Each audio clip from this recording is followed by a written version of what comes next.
¿Qué tal, mis amados? Luis Eduardo López, siervo de Jesucristo. Un saludo muy afectuoso.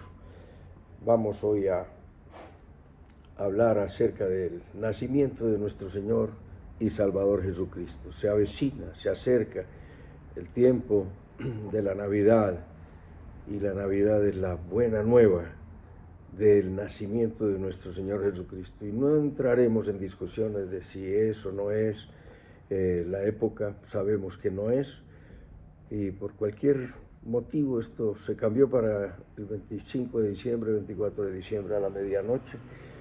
Y si vale o no vale el árbol de Navidad, el pesebre y todas estas cosas que tienen origen pagano, es sencillamente que no vamos a ahondar en esto. Y la Sagrada Escritura, el apóstol San Pablo dice en Romanos capítulo 14, recibid al débil en la fe y no para contender por asuntos de opiniones. Uno come legumbres, el otro come carne, el otro come de todo, y sencillamente todo lo que no proviene de fe es pecado. Lo más importante es que nuestro Señor Jesucristo se hizo presente como uno de nosotros. La teoría, la doctrina del Logos, la doctrina del Verbo, la mente de Dios se hizo hombre. Cuando los griegos salían en la noche y veían los astros en movimiento, decían: esa es la mente de Dios, el Logos de Dios. Y el apóstol San Juan escribe, ya cuando es el último de los evangelios que se escribe, y dice que el Verbo era Dios y el Verbo era con Dios. El Logos de Dios se hizo hombre y habitó entre nosotros, y vimos su gloria, gloria como del unigénito del Padre, lleno de gracia y verdad. El más lindo, grande, hermoso y maravilloso acontecimiento de la humanidad, Dios entrando en el orden temporal como uno de nosotros. ¿Y con qué propósito? Para pagar la deuda del pecador. La paga del pecado es muerte. Por cuanto todos pecaron, están destituidos de la gloria de Dios. Necesitamos un Salvador. Todas las religiones del mundo dicen que se pueden salvar en esa religión, pero la única religión del mundo, si la podemos llamar religión, porque es una relación que se establece con nuestro Creador, con nuestro Señor, con nuestro Dios, con nuestro Rey, con nuestro eterno Salvador y Rey. Necesitamos ser salvados, y Dios deja su trono de gloria como el buen pastor dejó las 99 ovejas y se fue a buscar la que se había perdido. Jesús, el Hijo de Dios, dijo: el Hijo del Hombre vino a buscar y a salvar lo que se había perdido. Pero bien, mis amados, ¿en qué momento llega el nacimiento de nuestro Señor Jesucristo? Primero, que es anunciado. El profeta Isaías y muchos otros profetas, Moisés dijo: profeta como tú levantaré en medio de tu pueblo, a él oirás. Deuteronomio 18. ¿Y en qué momento el pueblo sabemos que la humanidad le ha dado la espalda a Dios siempre? Porque el hombre es recurrente en pecar por naturaleza y por elección, pero Dios es recurrente en salvar, porque la naturaleza de Dios es salvar. Pero con su naturaleza de justicia, Dios tiene que condenar a todo aquel que le rechace. Hay un único camino para llegar a la eternidad, con el Padre Dios, con el Espíritu Santo, con todos los redimidos, con los santos ángeles que no pecaron, y tendremos un mundo maravilloso. Y Dios es Salvador, pero Dios no va a obligar absolutamente a nadie a estar con Él por la fuerza. Es de manera persuasiva. Es como si tú tienes una persona que no te agrada y esa persona te ama y te quiere, pero tú no quieres estar con ella. El que te ama no te puede obligar a permanecer con ella. Este es un asunto de elección, y por eso el Evangelio es persuasivo. El pueblo de Dios había dado la espalda al Dios eterno, y que habían hecho, le habían dado la espalda buscando a los brujos y a los hechiceros. En Isaías 8:19 dice, desde el 18, he aquí yo y los hijos que Dios me dio, somos por señales y presagios a Israel, de parte de Jehová de los ejércitos, que mora en el monte Sión. Y si os dijeren, preguntad a los encantadores, a los adivinos, que susurran hablando, responded, ¿no consultará el pueblo a su Dios? ¿Consultará a los muertos por los vivos? A la ley y al testimonio. Y si no dijeron conforme a esto, es porque no les ha amanecido. Entonces, ¿qué ocurrirá? Se enojarán, pasarán por la tierra fatigados, hambrientos, y acontecerá que teniendo hambre se enojarán y maldecirán a su rey y a su Dios, levantando el rostro en alto, y mirarán a la tierra, y he aquí la tribulación y las tinieblas y oscuridad y angustia serán sumidos en las tinieblas. La gente sufre porque le da la espalda a Dios, y después Dios se queda en silencio ante el clamor y el ruego, y dicen, no, Dios me abandonó. Y resulta es que, dice Dios, es que cuando fui nadie me escuchó, y cuando llamé nadie me respondió. El pueblo fue sumido en tinieblas, pero cuando viene el arrepentimiento, inmediatamente viene el perdón de Dios y viene la restauración. Dice el capítulo 9 de Isaías, mas no habrá siempre oscuridad para la que está ahora en angustia. Estaban en tinieblas por la búsqueda de la hechicería y estaban buscando la solución en los dioses falsos, en las tinieblas, en Satanás, en todas sus artimañas, en sus malignidades y en sus religiones inventadas. Pero Dios nos guía al arrepentimiento. Romanos 2:4 dice, Él en su paciencia, bondad y longanimidad os guía al arrepentimiento. No habrá para siempre oscuridad para aquel que está en tinieblas. El mundo está en unas tinieblas caóticas, desastrosas. El mundo va de mal en peor, los gobernantes engañando, siendo engañados, pervirtiendo el derecho de la viuda, no amparando al huérfano, haciendo maldad, enriqueciéndose con el presupuesto de los niños, de la salud y de tantas cosas, porque no dejan presupuesto vivo, todo se lo embolsillan, y hay una perversión, y nuestro país está siendo saqueado, lamentablemente. Pero no habrá tinieblas para siempre, y no habrá oscuridad para el que está en aflicción. Nos dice la Sagrada Escritura, no habrá oscuridad para el que está en angustia, tal como la aflicción que vino en el tiempo que livianamente tocaron por primera vez en tierra de Zabulón, en tierra de Neftalí, pues al fin llenará de gloria el camino del mar, de aquel lado del Jordán, en Galilea de los gentiles. El pueblo que andaba en tinieblas, vio gran luz. Los que moraban en tierra de sombra de muerte, luz les resplandeció a ellos. Había tinieblas, habían dado la espalda a Dios, pero vino el arrepentimiento, Dios perdonó y apareció la luz, y es la luz de Cristo en el pueblo. Y así fue como empezó el ministerio de nuestro Señor Jesucristo.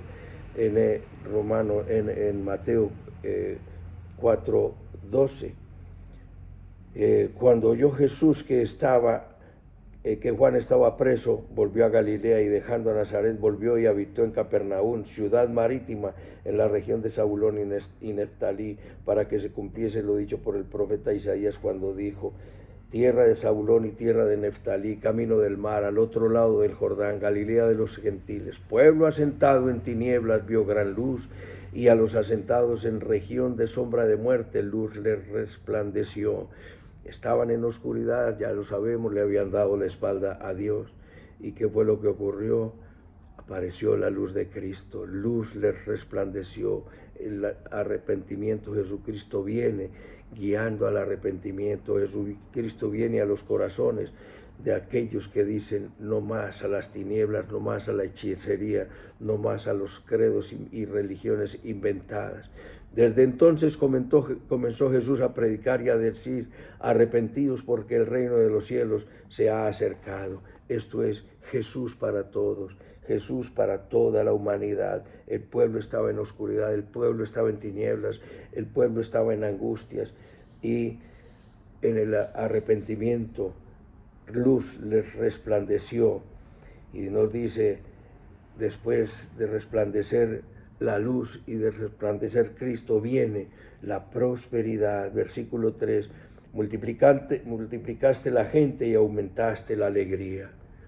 No habrá más soledad, no habrá más ruina, no habrá más angustia, habrá alegría. Y dice, se alegrarán delante de ti como se alegran en la siega, como se gozan cuando reparten despojos.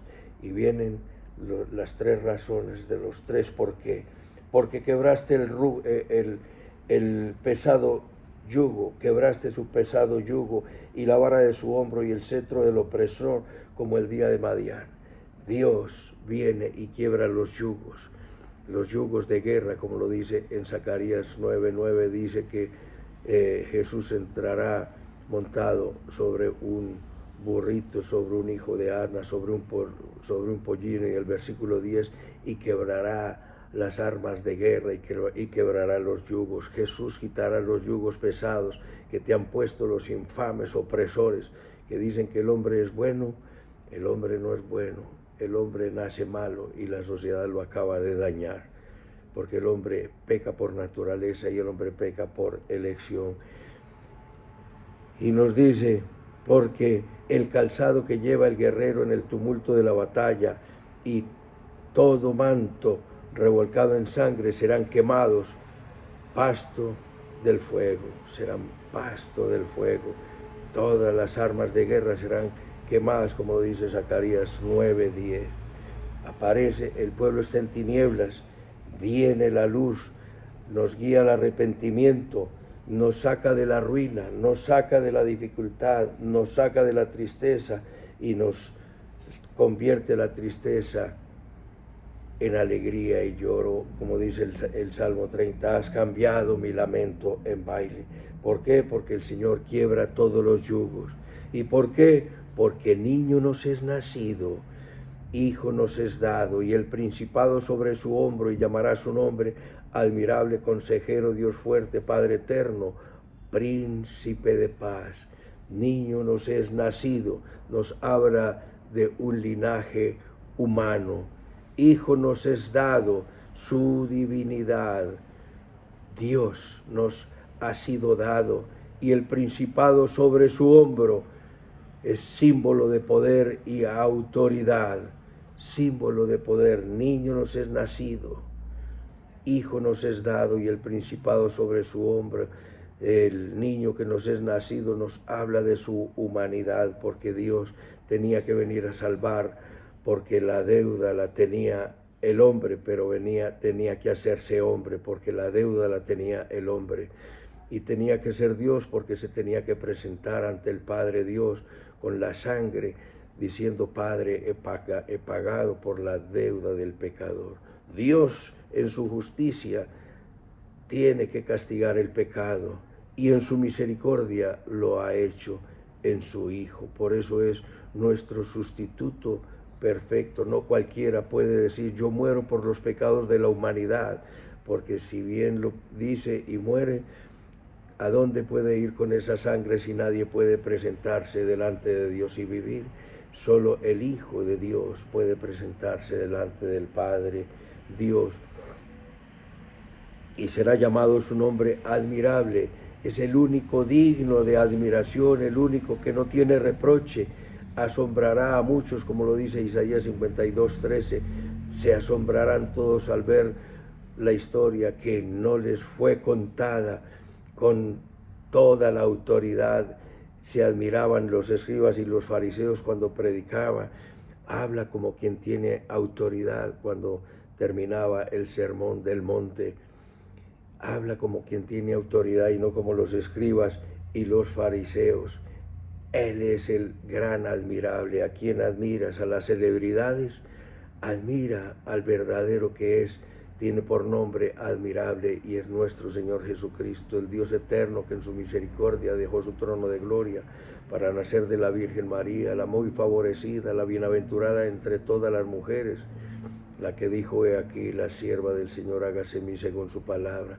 Él es el admirable, grandes cosas ha hecho el poderoso con su brazo, dijo la Virgen María, derribó a los poderosos de sus tronos, revolución política, esparció a los soberbios en el pensamiento de sus corazones, al orgulloso, prepotente, altivo y soberbio y arrogante los esparció, a los ricos mandó vacíos y a los pobres sació de pan, y socorrió a la descendencia de Israel.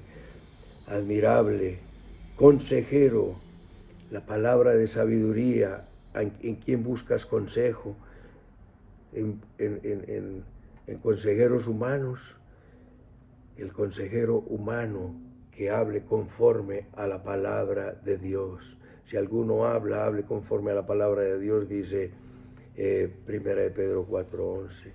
Y si alguno predica, lo hará para consolar, edificar y animar. Admirable, consejero, Dios fuerte. Él es el Dios todopoderoso, es el Dios hecho hombre, es nuestro Señor Jesucristo, como dijo en el capítulo 35, versículo 4, Dios mismo vendrá y os salvará. Y en 1 Timoteo 3:16, grande el misterio de la piedad.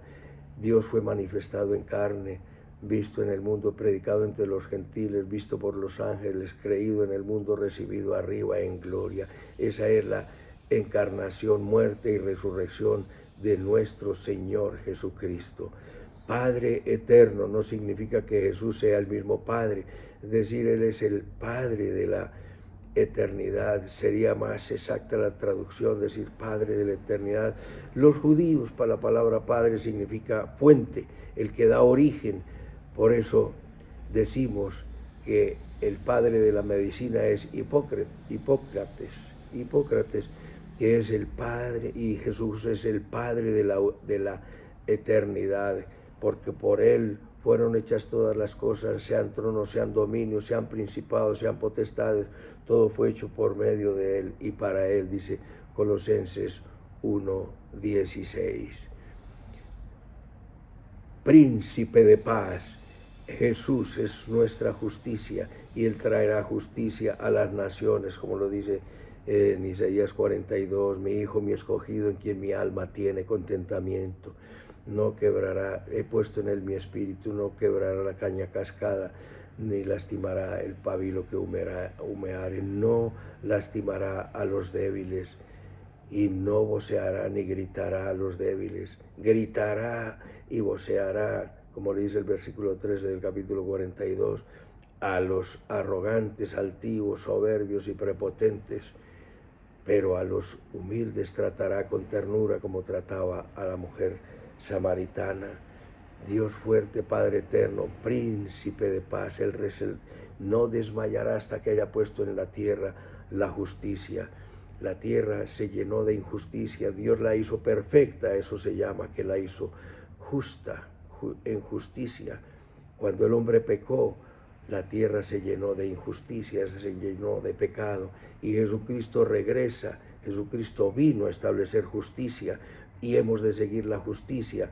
Él nos dio ejemplo para que sigamos sus pisadas, y regresará hasta que establezca completamente la justicia en la tierra, el principado sobre su hombro, y entonces vemos que viene nuestro Salvador con sus 5 nombres: admirable, consejero, Dios fuerte, Padre eterno, príncipe de paz, y establecerá un reino que no tendrá fin. Versículo 7, lo dilatado de su imperio y la paz no tendrán límite sobre el trono de David y sobre el reino y sobre su reino, disponiéndolo, confirmándolo en juicio y en justicia desde ahora y para siempre. El celo de Jehová de los ejércitos hará esto, será una realidad. Viene Cristo por segunda vez, ya vino a salvar y ahora recordamos su nacimiento, pero la gente vive como si Cristo no hubiera venido.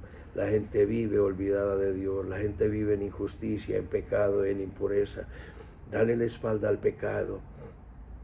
Celebra el cumpleaños de nuestro Señor Jesucristo y celébralo en rectitud, en integridad, invitándolo a que viva en tu corazón y a que transforme tu manera de pensar, tu manera de vivir, tu manera de hablar, tu manera de actuar, para que le honres y le glorifiques.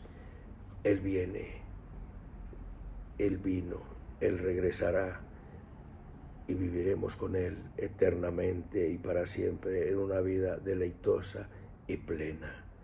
Inclina tu rostro y dile conmigo: bendito Padre Celestial, te doy las gracias por tu palabra, te pido perdón por todos mis pecados, confieso que Jesucristo es mi Señor, mi Dios y mi Salvador, te entrego mi vida, te pido Espíritu Santo que vengas a mi corazón, nace en mi corazón en esta Navidad y para toda la eternidad, en Cristo Jesús, amén y amén.